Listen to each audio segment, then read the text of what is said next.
how do you not lose yourself being a mother, because this is now your first priority. You got to make sure it's fed, it's changed, it's everything. Listen, don't have Instagram tell you, because all these women, It's all these lying. moms Got got the it nannies. together. They got all this. They can do this and that. And I'm like, how? Yeah. There's no manual. Women get lost in the fact that they think that they have to do it on their own. And if they don't got it, I got it. You're like, okay, we're just going to be the warrior this and do it. My early postpartum was like, do you need any help? And I was like, I do, actually. See? I need some help. Building community despite how they feel, because I want that woman to really stop operating in so much pride. I don't necessarily have a biological family, but the church is now my family.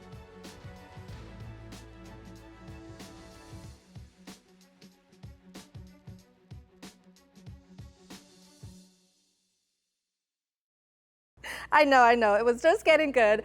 But I needed to tell you this really quick. Henry is so passionate about business owners. So if you are a business owner, scan the QR code right now. You will get access to all of the business affiliate information and everything that is available for you. So scan it now. You'll be glad you did.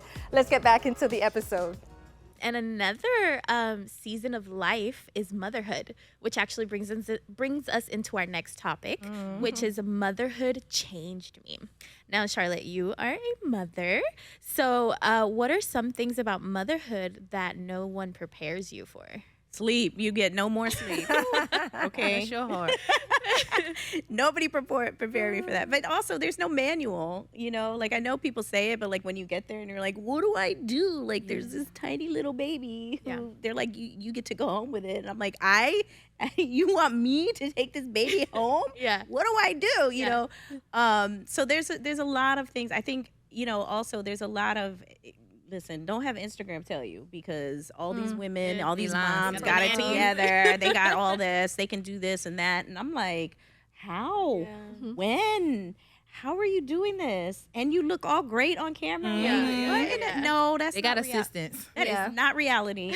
Absolutely not. Like, I think we just have to be real in that we do the best that we can. Having a foundation in Christ is literally one of the greatest things and greatest assets you can have, because at the end of the day, I mean, you see, like, it's wild out there, So you said sleep. So that, because you're obviously taking care of the kid and things like that. So how do you not lose yourself being a mother? You're kind of putting yourself on the back burner, because this is now your first priority. You got to make sure it's fed, it's changed, it's everything.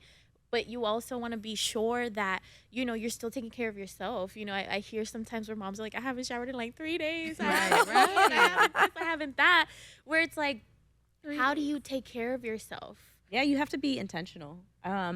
Lately, like now, because he's 6 months, so I actually can like leave the house and the first couple months, of course, like a lot of women in that postpartum stage, it's hard to leave the house and then you get like stir crazy. But when you can, like, I just go and get my nails done. Like, I make sure that I schedule it and just have a spa day for me and go get coffee. Like, that's my thing. Like, because the there's like a nice, cute little coffee shop right by on the way to go get my nails. So I'll get coffee and a little pastry and go and get my nails done. Yeah, it's just me. I get to relax.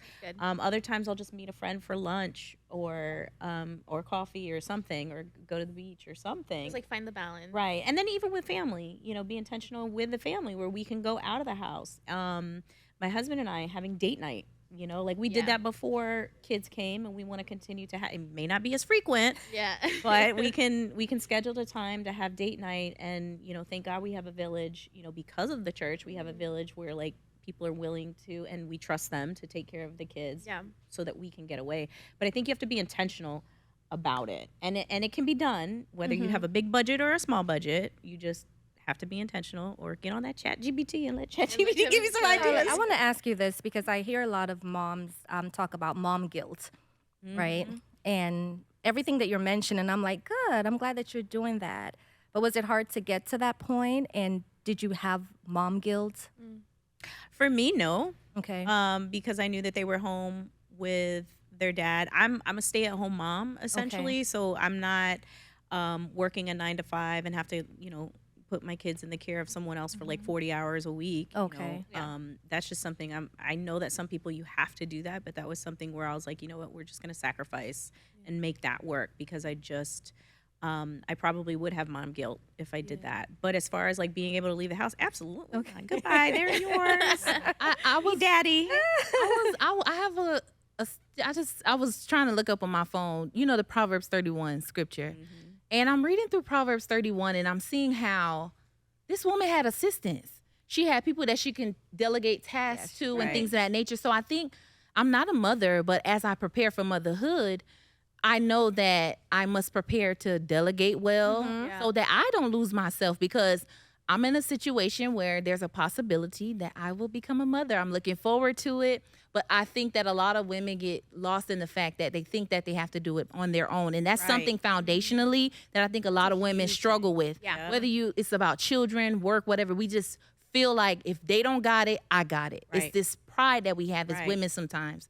With that being said, what would you say to a woman who is looking forward to having children but may not have your same situation when it comes down to being at home and everything like that? And maybe what is a question that they could possibly pose to themselves to start asking for assistance for maybe their community and stuff like that? Like, how is it that they can make aware to somebody that they need assistance so they don't go crazy? That's what I'm kind of trying to ask. I think you just ask.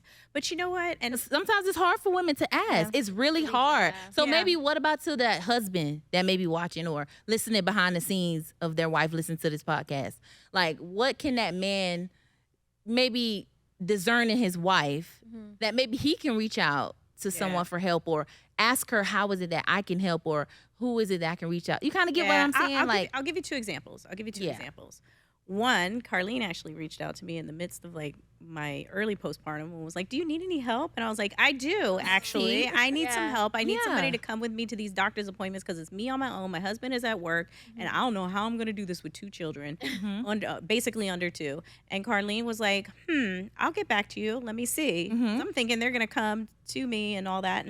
And so Carlene and some other awesome women were able to bring me help to the house. Now, they may not have been able to physically themselves because, you know, their schedules did not allow, but I had help. And I was like, that was the best gift I have ever received, but it just came from somebody saying, what do you need? But did you pray for that? Like, what was the practical thing? Like, I was losing my mind. Okay, so God, God help me, Lord. So he was Jireh in that moment. He provided the opportunity. He sure did. So I think women, but I think through prayer and just women just building community despite how they feel, because I want that woman to really stop operating in so much pride. You get what I'm saying? Right. Because those children need you. Children will humble you. I may not be a mother, but I had a mother. I have a mother. You can see mothers who are struggling. Right. Like, you see it. And it's kind of like, do you just see it and be like, all right, God bless you? Or do you actually do something about it? Yeah. You know, and to your question, Samaj, and then I have some questions from the crew, because, you know, they're part of the show. Yes.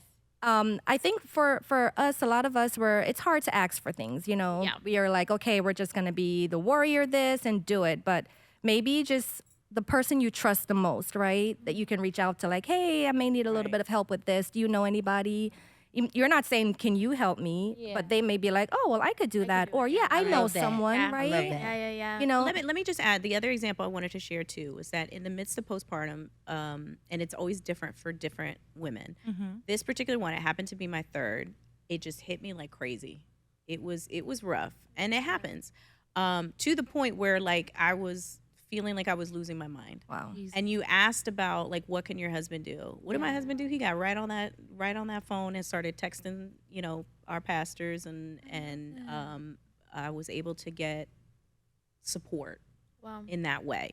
He didn't know what else to do. He was like, I don't know what to do. All right, please, can you help my wife? And then he didn't necessarily share all the details. Of course. But he shared enough that I was able to get the support, and thank God, and the support was amazing, you know. So because of the church, and let me say that too, because I think sometimes when you don't have the village, and I don't have my family per se, because you know I have a dysfunctional family, and they don't live here either.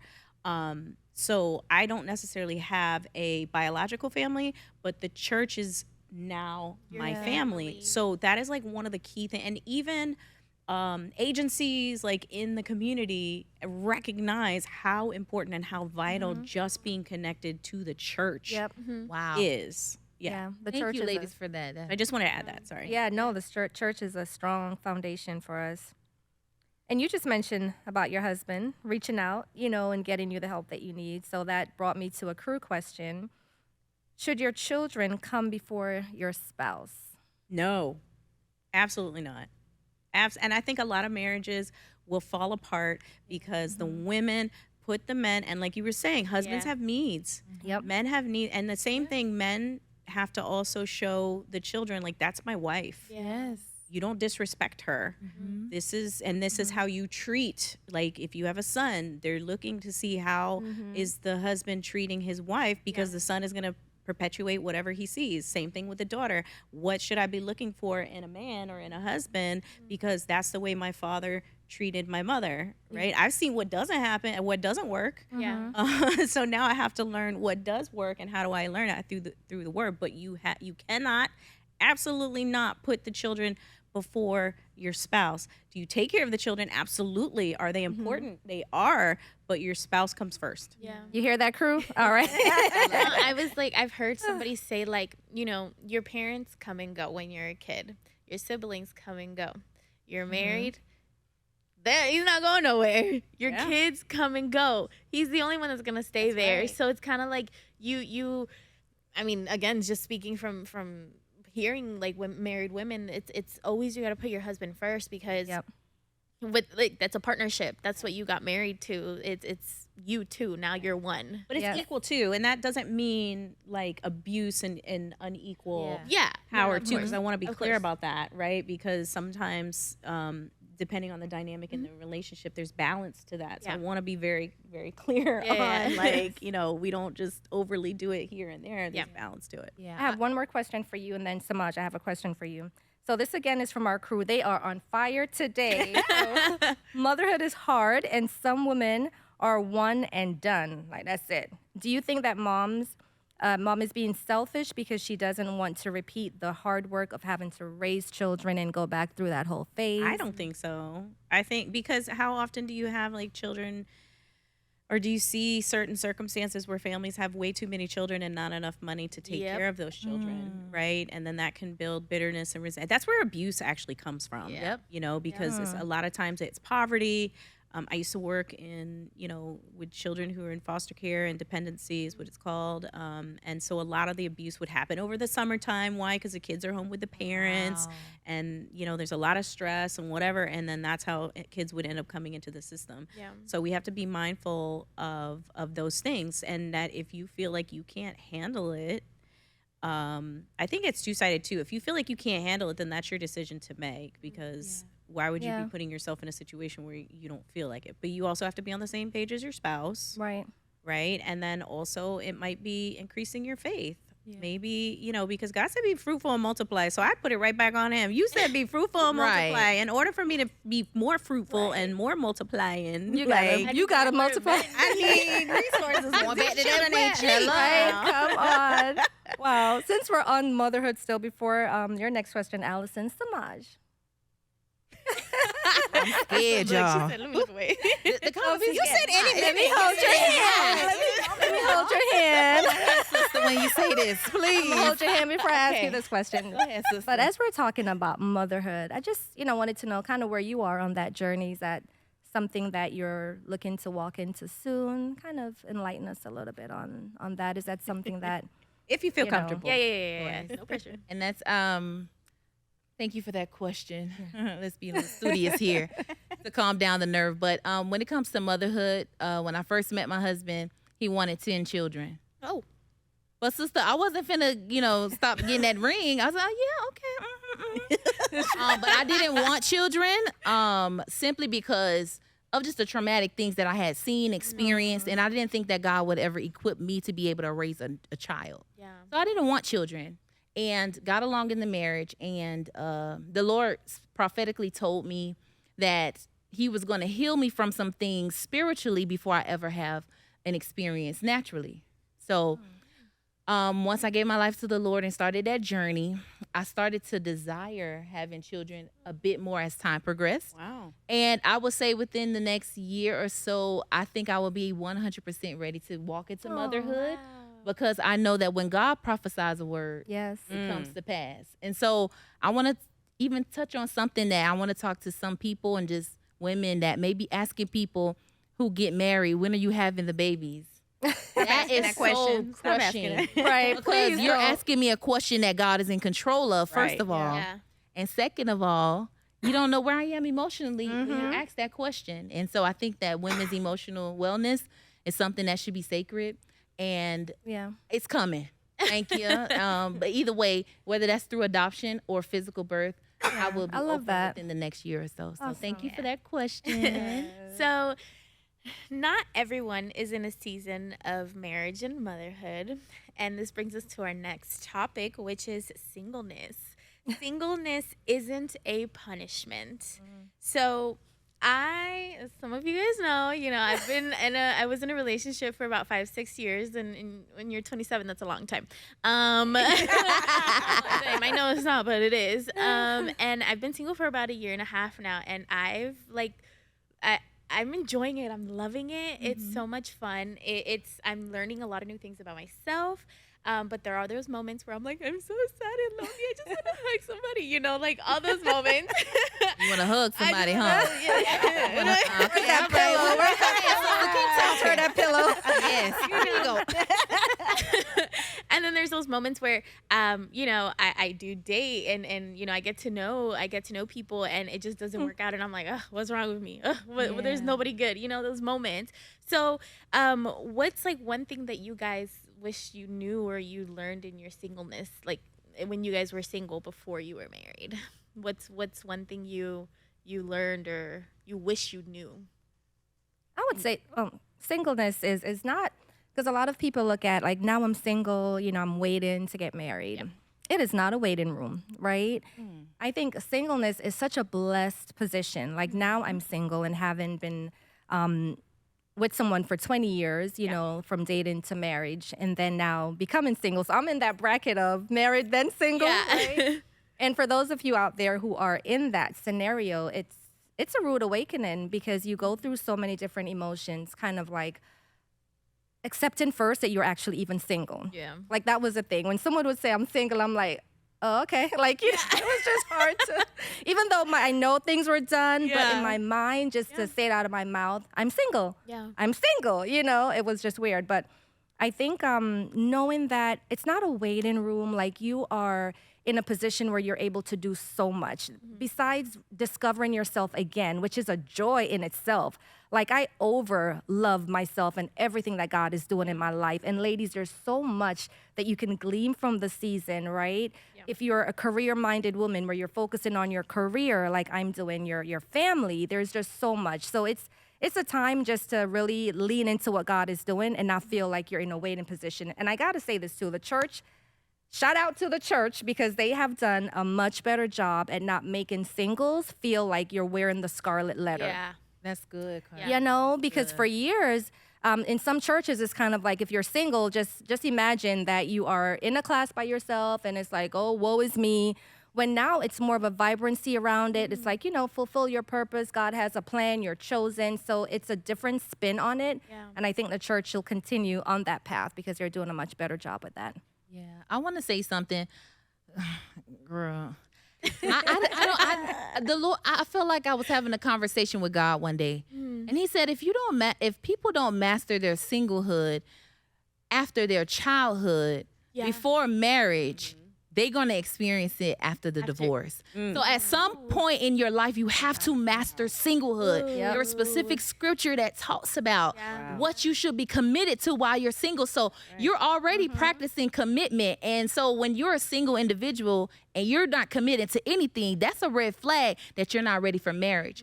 But I want to talk about something that I think a lot of people don't talk about. There's a specific scripture that I brought up, and it's in 1 Corinthians. And it talks about, y'all know the scripture when it says it's better to marry than to burn. Young people are are hot. They're getting hot, and we're not having the conversations. We're not having the conversations about the natural things that happens when your body feels some type of way and you want to have a certain action. We're not talking about it enough. So I want to talk about something.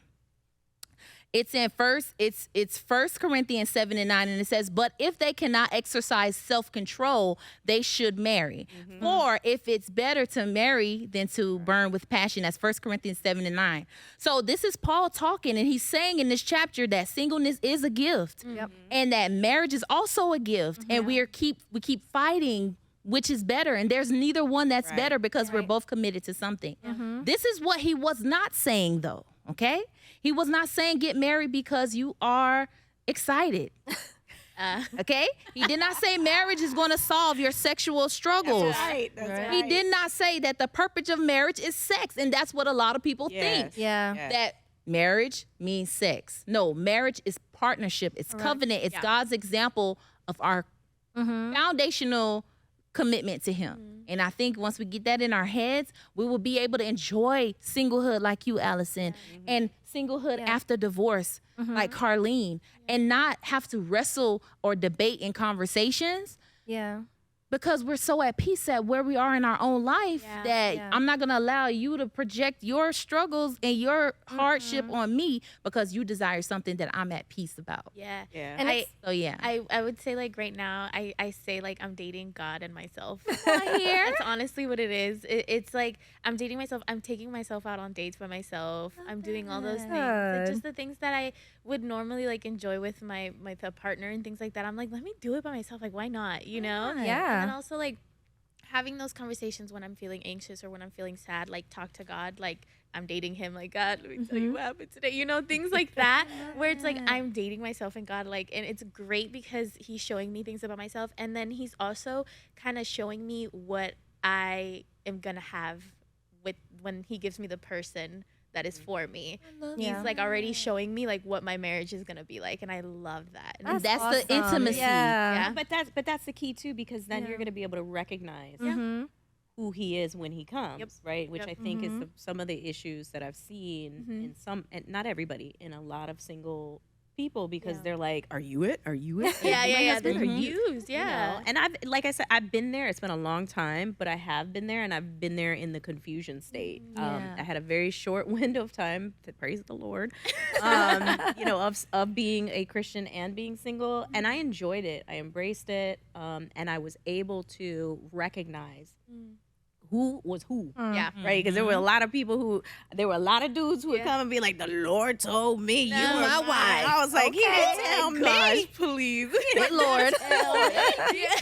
I don't know which one you said. But they were appealing too now. These were not like goofies or anything. Like, these were some dudes that I was like, really? But I didn't hear anything though. I always say God's never the author of confusion. Right. When you're confused and you're like talking to somebody and there's too many confusions, I'm like, oh God, that's not you. Right. That's definitely not it. Next, like I'm so quick to be like, if I'm confused about something, he is so clear with everything. He knows where everything needs to be in my life. So if there's a confusion, then I know it's not from him. That's a good way to ground yourself in the scriptures, right? Measure it up and see what God is saying. So our crew has another question. Ooh. They is into What are they into now? I love it. So I'll say this before I ask the crew question on the singleness, because a lot of times people are waiting to be chosen, and like you were saying, and that just hit me. Both is beautiful. Marriage is beautiful. Singleness is beautiful, you know. And when you understand that you've already been chosen by God, like way before the foundations of the world, right? We're royal priesthood, holy nation. Then your life begins. You know, you start living, travel, do all the fun things. So singles, get out there and live, all right? So now our crew says, is becoming single childless different from becoming single as a parent? Ooh. Like, what's the disparity there? Is becoming... So becoming single, childless, like, you know, you don't have a child, like myself, right? Versus becoming single as a parent with children. It is different. It's different. Like, especially what are for a some woman. of the challenges there that they may encounter for a woman? Especially for a woman. When a woman has a child, it's simply, from what I've seen, it's slightly different from when a man has a child in singlehood. Yeah. Because The woman has a Woman child is more- anyway. A woman, exactly. Talk about. Because it comes across in society that men have more options. Yeah. Right. So And freedom. you Yeah, know, yes. it could be Yeah, the slightly kids, different, yeah. but you know. The weights is different. Yeah. How about this? In the comments, how about y'all tell me if any of Yes. y'all are single and you are single with children or single without children, Yes. what has What been type your of singleness? experience? Because that's not really our circumstances right now, Right. but we are here to learn as well. And I think that's what life, Christianity, womanhood, everything is about. It's about asking each other questions so that we say can do this life though, together. because I have a lot of friends who have been married, divorced and have children and are single. And the dating scene with that, like it's hard because you have to protect your children Yeah. so I was much. gonna say that. Yeah.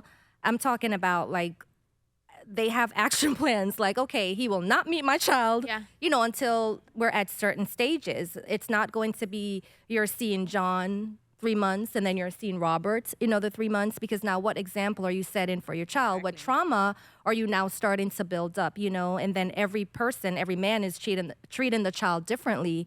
So it's just so much, but I've seen them protect their child to an extent. I'm like, okay, I got you. Like, no, we're going out on our dates, we're having our conversations, but I have a child. It's disclosed, but we're not having that interaction until, I may know for sure that this is going to be at a certain level. Yeah. And then you have to be so much more careful on who you bring. Even if you're sure, like you got to be double sure, because people nowadays can really show you a face for so long that you think you may know them to an extent, and then the real person comes out. So if you have children, like you have to go into super mom mode and protect them with all diligence. Yeah. But then, go ahead, Sue. Continue, because it's a little bit. It's the same but different. You also, I think, from conversations I've had with friends that are single and have kids as well,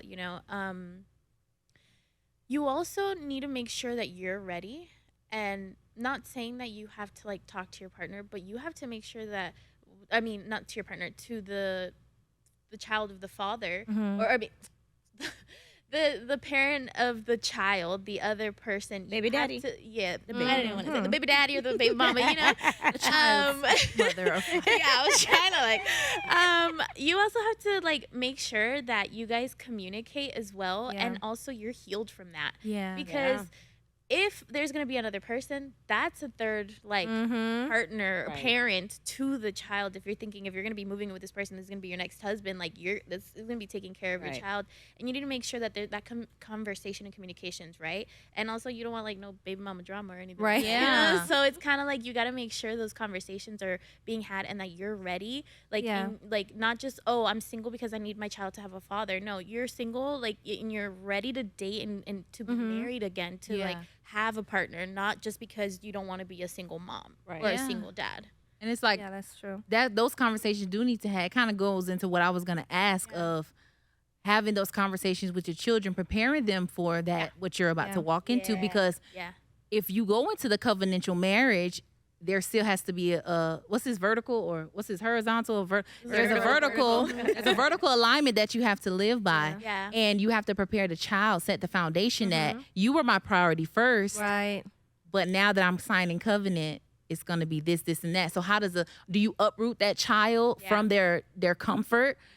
How do you do that? You know what I'm saying? Like, how do you say, I'm going into something now that I've been doing it behind the scenes, I'm going into something, I'm going to marriage, and now you have to, abide by it in a sense. You get what I'm delicate saying? Because even It's with so what you just delicate. laid out, I'm seeing it. Like if seeing it? you're telling a child like, okay, now I'm going to be married, so now it's going to be my husband, and then you. So it's almost like as the adult how you need to appropriate yourself, how you need to act, but I don't think you should lay it out like that to the child. Right. Just for that protection of, oh, what my mom just told me is husband is coming Right. before me. It depends on the age. It depends on circumstances and different things. I don't think I think at any age, for me, I would say, it's kind of like it's gonna happen as far as the role of it. Yeah. But if even I them heard or that the as world, a child, like I their would be- friends, what if their friends be like, "Oh, now your mom." you mom over you here, see, you're gonna have to yeah. like you can't protect your kids from everything. You're gonna have to have these conversations. And I used to sleep Delicately with mom so, in the yeah. bed. Delicately. Yeah. I sleep with my mom in the bed every night, and now all of a sudden, Yeah. married and like, Yeah. I mean, mean, you know, your that part. Your spouse is gonna be like, like I didn't sign up for, you know, those types Yeah. of things. I don't know whatever the dynamic is. I'm not saying that that's the case. Right. The other thing too, you know, I've counseled some people on this before. Like I said, I'm not in the situation, but just from a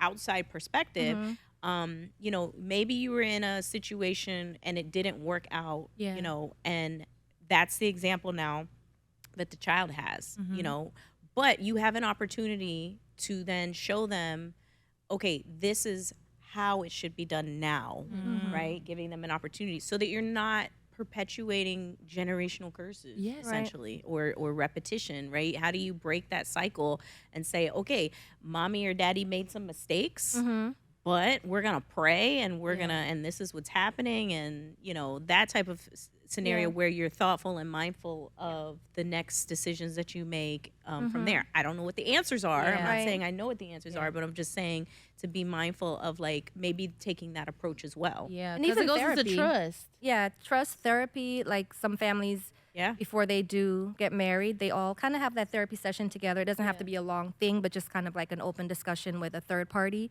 just to navigate. This is what our family's gonna look like now, you know. So there's guidance there. That's wisdom. Yeah. Okay, ladies, so we're kind of running out of time, so I want to ask the rest of these questions and hit the next topic. good. So the next topic is turning 30 made me rethink everything. So I'm about to hit the 30s. And it's exciting and nervous for me a little bit. Like I'm nervous because, you know, I feel like 30s, there's that expectation word again where you're supposed to be married, have the kids, you know, have your house already, have the career all set in that, but I'm not there yet. And I'm right there. So I'm kind of like, I get nervous, but I'm excited because I hear the 30, flirty, and thriving. Like 30s, you're kind of already, you know who you are. You already like went through that single stage, all that good stuff. So I'm like excited. You think you know who you are. And yeah, that's what I was gonna say. So that's my question. For you ladies who've already entered your 30s, what changed in your perspective as you got older? I think in my 30s, I thought, like, I'm grown. Like, I am grown. You know, like in 20s, you're like, yeah, I'm kind of grown. Like, this is cool. Like, I don't know what I'm doing, but I'll figure it out. And then in your 30s, you're like, I got it. I'm grown now. You can't tell me nothing. So, and I was married. I actually got married at like 27, 28. Okay. I got saved like right before that. So it wasn't that long in between. Yeah. So my 30s was spent, honestly, my 30s was spent like, okay, we have the marriage. Where's the babies? Like that's because it took us 7 years. So a majority of the 30s, we waited a couple years initially. Although it was like, well, if it happens, I'm not going to be mad type of thing. But then like after a couple years, it was like, all right, let's try. So a good portion of my 30s was like, all right, we got to complete this now, like the picture, right? Why is this picture not being completed? And then career-wise, I was still trying to figure stuff out, like how to work with a husband now, so I mean, at least from my perspective, that's kind of where the 30s was, you know. And now I'm looking back at it like, man, I don't know if I enjoyed it as much as I should have, because I was too busy like focusing more on like, when's this gonna happen and when's that gonna happen, and now I'm in my 40s like chasing kids in diapers. Like, you know? Samaj, let me ask you this question. Did life look the way you thought it would in your 30s? No. I would say this. 30 is when I grew up. Okay. And I'm currently 30. So 30 has been my favorite year so far of my life. Simply because I realized that I didn't marry my parent. I married my partner. It took me all of my 20s and my teenage years to realize, like, although my husband showed up, and I know I'm just talking about marriage right now. Yeah. Although my husband showed up as Superman and having potential to be, quote unquote, a savior, at age 30, I realized, you know what? This is your partner, and you can actually be empowered to partner with him to get you the life that you so desire. Wow, yeah. So 30 does not look like anything that I had imagined, because I thought that by 30, I would already be living it in the 20s. But I'm so grateful that God didn't give it to me too soon. The lifestyle, the wealth, the children, the this, the friends, all of those different things, because it prepared me for the mindset that I would need in order to maintain what he's bringing my way now. So I'm excited just being on the journey now, knowing that he's not going to be able to fix my mother and my father wounds. But what he will be able to do is partner with God to make sure that the life that Samaj desires to live will be manifested. So I hope that answered your question. Yeah. And Carlene, let me ask you. So I feel like for men, when they hit that milestone of like 30, 40, 50, it's like, well, you know, it's cool. They're turning the big 30. But for women, some reason, hitting that milestone and the new, like, you know, new little thing, it's such big, like, a pressure for women. So why do you think women have so much pressure when it comes to those new milestones? I think we take on that pressure because we're thinking and seeing time, you know? I think for us women, we do things in buckets sometimes, right? We have our files, if you will, where it's like, okay, my career should be done by here. I'm going to do 8 or 4 years in college, and I'm going to have the children. I'm going to do this. So we're kind of moving along on a timeline. Yeah. And then if you haven't had children yet, you know, it's kind of like, okay, then my clock is really winding down. So that now you're putting yourself in a whole lot of anxiety, stress. And even if, you know, you don't desire to have children, because not everyone desires to have children, you have these lofty goals, or just the fact of you're thinking, oh my gosh, my beauty is fading. I mean, whatever it is we tell ourselves, but I think because of time. Okay. And you start realizing too, the fact that time is going, you know, a little faster. I think 30s went like this, you know, after 30, time just started to really fly by. And now you're thinking, I have to, you know, like seize the moments. I have to take advantage of this time and make sure that I'm doing everything perfect. Is this my career path? Do I know my purpose? Am I doing this the right way? So you start to just go through a lot of thoughts and a lot of things just trying to get it aligned. And sometimes it can be stressful. We make it stressful sometimes. You would say like your priorities kind of change. Definitely there's, there's a shift in priorities. Like you do not want to go into your 40s not knowing what you want to do long term. Like what is your career path? Like what is your purpose? What do you feel God has called you to? Because then now when you hit 40s, it's like my next milestone is going to be 50. And then I would have looked back and feel regretful. Like I would have wasted all of that time drifting. I just read a book. I think the title of it is Arguing with the Devil. And it talks a lot about drifting in life versus being purposeful and so forth. So it's like that, I think, is what happens to people with the time factor. What about you? What would you say? As far as like being in my 30s and no, I would say like, why do you think there's so much pressure when women hit that milestone, like that new? I think our bodies are changing. Okay. I agree with Carlene too, as well, as far as like the time frame. Like it's like when you're young, you're like from going through school, and you're like, oh God, it's the longest in my life. And then especially in high school, it's only 4 years, but you're like, oh my God, it's like eternity. And then college, you're like, okay, this is fun, but I'm ready to move on to the next phase, right? And then you're in your 20s, and you're like, I'm grown, I can do what I want, you know? And then as soon as you get to your 30s, you're like, wait a minute, hold on. Wait, I was supposed to have some other things. Right, the bills are real. Right. Mom, like you can't pay for this for me. Like, what do you mean? You know, and you can't even call your parents anymore because they're like, you grown. What do you mean? You're in your 30s. Like, it's not cute anymore, right? And so there are some of those expectations and the pressures, and then your body's also not. You become more aware that your body will start to change, right? As women, right? Because then they always talk about that biological clock is ticking, right? So you don't necessarily feel it yet, but you're aware of it, I think, more. In your 20s, who cares? Like, you're like, I'm invincible. I'm going to live forever. And then you get to your 30s, and you're like, what happened to my 20s? Yeah. Right. And it's starting to get faster and faster. Wait till you get to your 40s. You're like, oh, crap, how did I get here? Like, I don't know what the next decade is going to be like. But, yeah. I mean, I think it's just, you know, it's life. We're living, and it's different stages. And then we look back, and you're like, what happened? What happened to that time?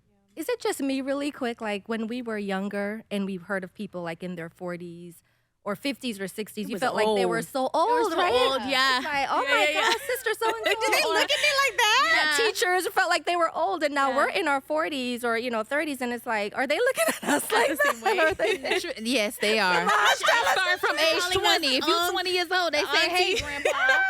A grandma, like, yeah, no. Yeah. World. I still feel 17, but okay. So looking back often gives us wisdom, which leads us perfectly into our next topic, which is if I could talk to my 20-year-old self. Oh boy. So ladies, Get down, child. Slow down and have a seat. so ladies, if you can sit down with your 20-year-old self right now, what would you tell her? Enjoy what you have. I think when I was in my 20s, I think a lot of us women, right, we think about our bodies and how we look, right? I was actually the fittest of my life. For sure. The fittest of my life. I was going to the gym. I was like, I didn't really care about what I ate, but I was like going to the gym, working out and all that. When I looked in the mirror, though, I still wasn't happy. I was not happy. Now, when I look back at pictures of myself, I was like, dang. Yeah. And I did not even get to enjoy it. You know what I mean? Now I'm like, I got to get this body back. These children took a lot from me. But, yeah, I would say just enjoy it because it goes fast. You don't realize, how much you really had. Like, at least physically, like I said, like I just did not even get to enjoy it. And I was so fit, but I think it's not just that, it's all the other things. Everything, yeah. In general, it's just one piece of it. Nice. What about you, Samaj? What do you think? I would just tell her, baby girl, you are enough. Yeah. I would just constantly remind her that you are enough and that Jesus really loves you. Yeah. Even still to this day, as a 30-year-old woman, whenever I hear the words Jesus loves you, it gets me emotional because I had to fight for love growing up. And when you have to fight for love growing up, you find yourself in lustful situations. You find yourself in situations where love would have never even considered having you there. So I would just constantly remind her, you are enough. So yeah, we would go deep. Carlene, what would you tell your 20-year-old self? I would tell her to set boundaries. Ooh, that's a good one. Good. A lot of times the boundaries don't even enter Yeah. into our minds, especially at that age. But set boundaries, teach people how to treat you, right? And then also understand that you have to choose you. Wow. That's what I would tell her. That's amazing. Yeah. So, ladies, as we wrap this up, what is one piece of advice that you hope every woman listening right now would take away from this conversation? From everything, marriage, motherhood, singleness, everything or anything you think we missed? I think we hit a lot of things. Yeah. And I think it sometimes could be overwhelming when we have all these things and different seasons of our life. And I know for me, it's like I'm not, even still looking back, I think this is a good reflection to be able to be like, wow, okay, I have accomplished some things. Yeah. Because sometimes you feel like you're not where you should be. Because of some of the mistakes that you made in the past, right? But you can't change the past. You can utilize them. You can learn from them. You can share them with other people, and especially other young ladies, so that they don't repeat the same mistakes. But what are we doing moving forward? So I would say a big takeaway is just take the time to just stop. Yeah. Be like God says, be still and know that I am God. Yeah. We just have to learn how to slow down because life right now is speeding up and speeding up and speeding up and speeding up and speeding up and speeding up, and it's not gonna slow down. Yeah. It's only gonna get faster. I mean, technology is moving like crazy. It's shaping our world like never before. But we have to be mindful of like, all right, let's just stop. Yeah. Let's stop because the enemy's going to be racing, is still racing, even as now in this season of my life with the kids. Like, am I doing right? Am I ruining my kids by putting them in front of the TV for hours? You know, like, did I just ruin them for the rest of their lives? Or is this what am I planting a seed that my marriage isn't going to sustain in 20 years? Like there are all these thoughts that we have and worries and all that, but let's just be Today is today. Jesus said, don't worry about tomorrow. Yep. Tomorrow will take care of itself. It has enough worries. Be here today. What are you doing today? Samaj. Go to Carlene first. Okay. I'm downloading. Absolutely. Go ahead, Carly, go ahead. Oh, I would repeat to her Ephesians 2 verse 10, which is one of my favorite scriptures. You know, I would tell her, you are God's masterpiece, created in Christ Jesus before the foundations of this world to do good works that he created for you. Wow. You know, and so even when you don't feel like it, Yeah. you are his masterpiece. When people tell you that you're not, you are his masterpiece. And the good work that God has created for you to do, no one can stop that. You're working into that. You're becoming. Yeah. So always remember that. And just with having that mindset, it will take you through the different seasons, like what Charlotte was talking about, because we experience so many different seasons. One day we're up or down, and we're, you know, just all over sometimes emotionally. Even though we have our path, we can kind of go left to right. But I think when you center yourself in who you are in God, a masterpiece, he cares enough to make you a masterpiece. Yeah. It shifts everything. Wow. I love that. Because to be a masterpiece, you have to master peace. Masterpiece, that would be what I would tell you is masterpiece. Peace is not a thing. It's not a circumstance. It's not a person. It's a spirit, a person, and a being. It's Jesus at the end of the day. Yeah. So Jesus is your peace, okay? Yeah. And we've pursued so many different things. You pursue your career, you pursue relationships, friendships, but you have to find peace in knowing that whatever God planned for your life is exactly what it's going to be. You can submit your plans to God, but he is going to be the author, the finisher of your faith. So continue to hold on, continue to build community, and know that where you are exactly where you need to be. And the only person that promised you that they'll never leave you nor forsake you, meaning to physically be there and emotionally not withdraw themselves, is Jesus. Wow. So that's my message, because I looked for everything and everywhere in the world, in the clubs and this and the that and the sex and the love. Yeah. I found no peace nowhere. Even being married, I'm like, I ain't got no peace. Yeah. But it's when I found Jesus that I'm just like, no matter where I find myself, I'm going to be okay. Yeah. Because I mastered peace. So Yeah. master peace by you doing all the things Prince we of said Peace. here. Yeah. And, and just make sure you tune in to all the episodes here on the HF. You need to learn something, go on the HFM podcast and learn something. That's what I'm going to leave you with. But thank you so much, ladies. It was, this was I love so this. good. This is I'm great. full. I'm so full Yeah. right now. I mean, I think too, another thing just to add with peace, it's because I've learned it in a way I didn't ever think I would learn it, having to go through loss and grief, having that peace that surpasses all understanding. It is like when you really experience like the manifestation of peace. And if you've never experienced that in your life, you need to ask Jesus to be able to experience that, because it is a gift to be able to have that, because so many of us are living in chaos. Maybe we grew up in chaos. Maybe you're a new believer in your faith, or maybe you're just getting weary in your faith. But he says, peace I give you, like freely he gives to us. So for whatever reason, it sounds like the Holy Spirit is saying, giving us a theme here for the ladies, but you just make sure that you understand and know peace. Know Jesus for yourself, right? Because then you will know peace, right? So as we've talked about today, life doesn't always unfold the way we imagined, and that's okay. Whether it's marriage, motherhood, singleness, getting older, or simply navigating an unexpected twist and the turns of life, we've learned that every season comes with its own challenges, blessings, and lessons. And maybe the reality check is this: life may not have gone according to our plans, but God is still faithful, and there's beauty to be found in every season if we're willing to embrace it.